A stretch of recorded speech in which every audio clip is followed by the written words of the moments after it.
Bonjour chers frères et sœurs en Christ, que la grâce, la paix et la miséricorde de notre Seigneur Jésus-Christ soient abondamment multipliées. Shalom et bienvenue dans cette nouvelle vidéo de 7 minutes de pain quotidien du 13 mars 2026. Nous poursuivons notre lecture dans le livre de Actes des Apôtres, chapitre 12, et nous allons lire aujourd'hui le verset 5. Nous avons vu dans la vidéo précédente comment est-ce que Hérode a fait arrêter l'apôtre Pierre, il l'a mis en prison et il a fait garder par 4 escouades. Et chaque escouade était constituée de 4 soldats, dont 16 soldats au total gardaient l'apôtre Pierre. Et on a vu que ça, c'est une image de l'ennemi qui veut empêcher que la parole, la bonne parole, la bonne nouvelle de l'évangile puisse arriver et être propagée dans les nations, dans le monde entier. Car ces 4 escouades qu'il a positionnées sont au nord, au sud, à l'est et à l'ouest. Donc, c'est l'image de la terre qui veut être bloquée, qui veut empêcher, et qui est au centre. L'apôtre Pierre est au centre gardé. Donc, il veut emprisonner, il veut empêcher que l'évangile du Seigneur arrive jusqu'aux nations. Ça, c'est ce que l'ennemi fait. Donc, si tu es en train d'écouter cette vidéo et que tu n'as pas encore donné ta vie au Seigneur Jésus-Christ, tu n'as pas encore accepté comme Seigneur et Sauveur, sache que malheureusement, jusqu'à cet instant, tu fais partie de ces personnes-là pour qui l'ennemi ne veut pas que l'évangile, avec qui l'ennemi ne veut pas que l'évangile arrive.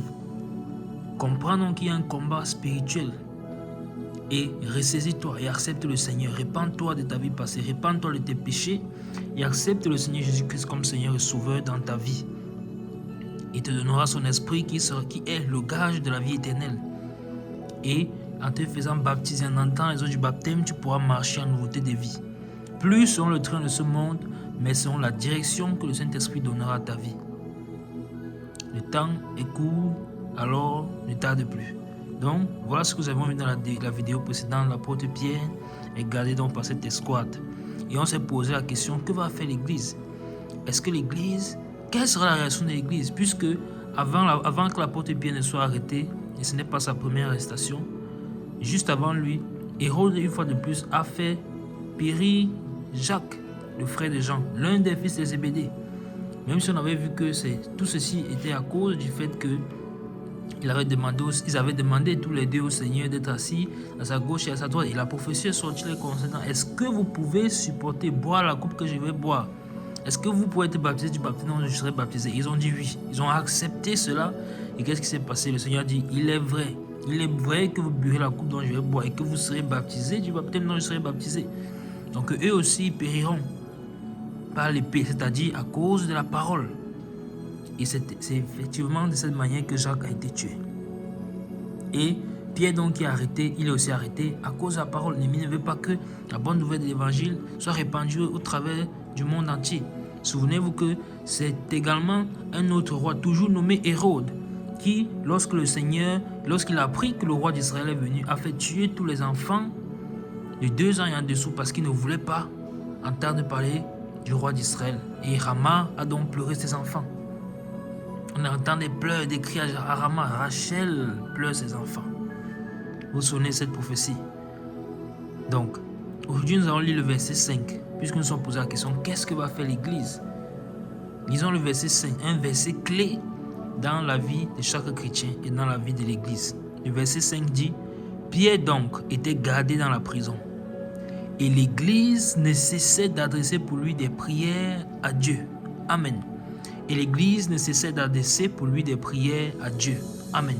Donc, Pierre donc était gardé dans la prison. Donc, la parole nous rappelle encore que voilà la situation de Pierre. Que va-t-il se passer? Il est là, il est emprisonné par 16 gardes. 16 gardes sont en train de le garder. 16 personnes. Et pas des personnes lambda, des gardes, dont des gens entraînés, formés à la guerre. Des soldats. Pour un seul homme. Mais qu'est-ce qu'a fait l'Église? L'Église ne cessait d'adresser pour lui des prières à Dieu. Voilà donc la posture de l'Église, voilà la position de l'Église. Et vous voyez qu'encore une fois de plus, le Seigneur se sert d'une persécution pour se glorifier. On avait déjà vu que à cause de la persécution qu'il y avait eu en Jérusalem, après que Étienne a été lapidé, les frères et sœurs sont répandus, sont dispersés à travers les différentes régions pour qu'effectivement la prophétie du Seigneur s'accomplisse. Que vous serez mes témoins à Jérusalem, dans la Judée, dans la Samarie, jusqu'aux extrémités de la terre.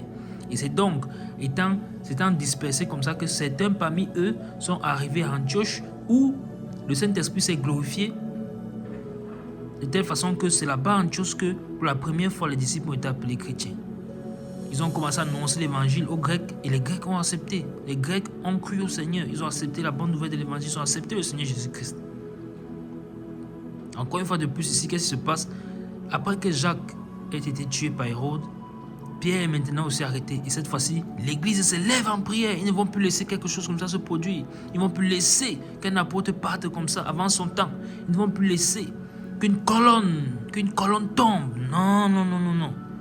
Voilà donc le rôle de l'église. C'est pour ça que je disais d'entrée que ce verset 5 est un verset clé dans la vie de chaque chrétien et de moi en particulier, d'avoir une vie de prière. Une vie de prière.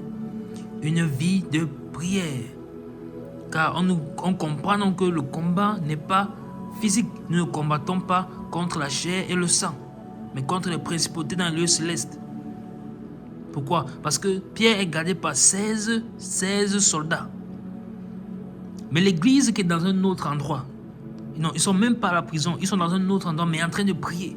Comment est-ce que la prière va donc faire pour libérer Pierre, l'apôtre, au milieu de 16 soldats? Donc le combat n'est pas physique. Donc, nous pouvons vivre des situations difficiles dans nos vies pratiques, dans nos vies quotidiennes, mais sachons toujours ramener la chose sur le plan spirituel. Le combat est spirituel. Souvenez-vous de l'histoire de Balak et de Balaam. Afin d'aller en guerre contre le peuple du Seigneur, contre le peuple d'Israël, contre Israël, qu'est-ce qu'il a fait? Il a appelé, le roi Balak a appelé Balaam afin que celui-ci puisse maudire le peuple d'Israël pour qu'il puisse avoir la victoire sur eux. Parce qu'il savait, il avait compris. Il est quitté, lui-même il connaissait ses principes. Il est quitté sur le plan physique pour arriver sur le plan spirituel. Et il a voulu faire maudire le peuple d'Israël pour pouvoir avoir le dessus sur lui. Mais le Seigneur n'a pas permis cela. Dieu n'a pas permis cela. Il en a arrêté la démence du prophète et il a parlé de la part de l'Éternel. Donc, comprenons que dans nos vies, les batailles sont spirituelles. Tu peux être en train d'avoir une difficulté particulière ou bien quelque chose qui se répète, des répétitifs, que ce soit dans ta vie personnelle ou bien dans la vie de ta famille charnelle. Alors, comprends que l'enjeu est spirituel. La chose se place sur le plan physique, mais l'enjeu est spirituel. Tu peux être à la recherche d'un enfant depuis des années. L'enjeu est spirituel. Tu peux être tu n'arrives pas à te marier parce que chaque fois que tu entreprends une relation, ça finit toujours mal. L'enjeu est spirituel. Tu peux être à la recherche du travail et ça ne donne pas. Chaque fois que tu commences, on te renvoie. L'enjeu est spirituel. Nous sommes des hommes spirituels, des hommes et des femmes spirituels. Nous sommes assis avec Christ dans les lieux célestes. Donc nous sommes spirituels. Nous sommes spirituels, nous sommes sur la terre, mais nous sommes au ciel.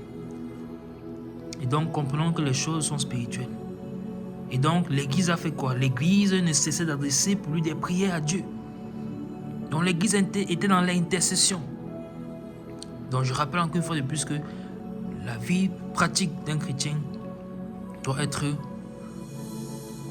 mêlée de prières, de lecture de la parole, de jeûne. Et voilà la vie d'un chrétien. C'est pour ça que si vous vous rappelez bien, on a vu dans le chapitre 10 de Actes des Apôtres que comment le Saint-Esprit a mis l'accent sur le jeûne. Le jeûne, car c'est ce que faisait l'apôtre Pierre quand il a été visité. Quand il a reçu cette vision de cette nappe qui descendait du ciel, il était dans le jeûne. On avait insisté là-dessus qu'un enfant de Dieu doit avoir aussi une vie de jeûne. Et maintenant ici, on a vu aussi dans ce chapitre 10 Corneille, malgré qu'il ne connaissait pas Dieu, il avait une vie de piété. Il craignait Dieu, il priait Dieu continuellement, pourtant il était encore païen. Il priait Dieu continuellement, il faisait des aumônes. Dans la vie de générosité également. Il faisait des aumônes, il priait Dieu continuellement, une vie de prière. Il avait la crainte de Dieu. Et la crainte de Dieu nous fait donc nous placer devant son trône, devant sa parole, venir à lui, connaître ses préceptes, connaître ses directions pour nous. Et où pouvons-nous les avoir? Dans la parole de Dieu, dans la lecture de la Bible. La lecture de la parole. Et voici donc Ce que nous avons également vu dans le chapitre 11, c'est que l'apôtre Barnabas et Saul sont allés à Antioche afin d'enseigner la parole à cette nouvelle église à Antioche des Grecs pour qu'ils puissent grandir dans la foi, dans la parole de Dieu. Dans le chapitre 10, le chapitre 11 nous parle de ces choses. Le jeûne, la parole au chapitre 11, et voici ce chapitre 12 qui commence particulièrement mettant l'accent sur les prières. Donc, les disciples, l'église était en train de prier pendant que Pierre était gardé par ses escouades de soldats. Donc, l'église, la puissance, la prière de l'église a une puissance. Et l'église, ce n'est pas un bâtiment. L'église, c'est toi et moi. L'église, c'est le corps de Christ. Nous qui sommes les enfants du Seigneur, nous formons l'église. L'église, ce n'est pas un bâtiment. Donc, on ne dit pas je m'en vais à l'église. Nous sommes l'église. Ce sont les hommes avec grand H qui formons l'église. Donc, même si tu es dans ta maison, et l'église commence à la maison. Si tu es à la maison, tu vis seul, tu es l'église. Si tu es marié, vous êtes l'église. Si vous avez des enfants, vous tous vous formez l'église. Donc, l'église prie. Et maintenant qu'on est encore assemblés, c'est encore merveilleux. On prie. Donc, on peut dire que nous devons avoir une vie de prière personnelle et une vie de prière en assemblée. Que va-t-il donc se passer suite à la prière de l'église, puisque la prière est adressée à Dieu? Dieu va-t-il entendre? Dieu va-t-il se souvenir de son serviteur? Dieu va-t-il laisser qu'une autre colonne tombe? Jacques est parti avec toute la connaissance que Dieu lui avait donnée, tout ce qu'il avait appris. Il est parti très tôt. Mais est-ce que le Seigneur va permettre qu'une chose pareille se passe encore? Quel impact va avoir la prière de l'église? C'est ce que nous verrons par la grâce de Dieu dans la prochaine vidéo. Nous nous arrêtons là pour juste tout pour les 7 minutes de pain quotidien. Ce jour, que la grâce, la paix et la miséricorde de notre Seigneur Jésus-Christ vous soient abondamment multipliées. Shalom.